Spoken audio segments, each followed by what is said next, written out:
Today, we will talk about the history and types of legacy clauses. A grandfather clause, also known as a legacy clause, is an exemption that allows people or entities to continue with activities or operations that were approved before new rules, regulations, or laws were put into effect. This means that they are not required to comply with the new rules, often for a limited time. A grandfather clause only exempts people or entities engaged in specified activities before new rules were put in place. This can create unfair competitive advantages for exempted parties, so these clauses may only be granted for a set period of time to encourage compliance with the new rules before the grace period elapses.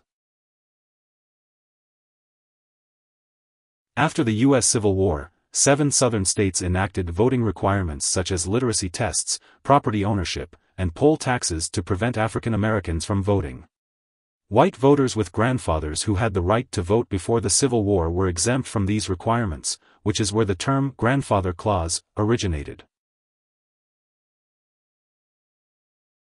Grandfather clauses can be implemented in perpetuity, for a specified amount of time, or with specific limitations. They are often used to prevent unfair competition and are granted for a specified period to allow existing businesses to make the changes necessary to comply with new rules and regulations.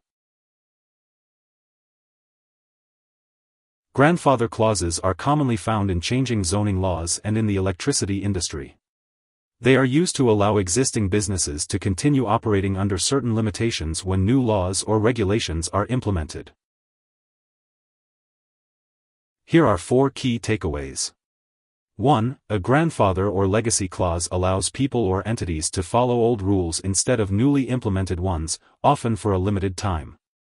2. The term grandfather clause originated after the U.S. Civil War and referred to statutes enacted in the South to keep African Americans from voting. 3. Grandfather clauses can be permanent, temporary, or instituted with limits. 4. Grandfather clauses often apply to zoning laws when the purpose of a development changes. Hope this would help. Thanks for watching.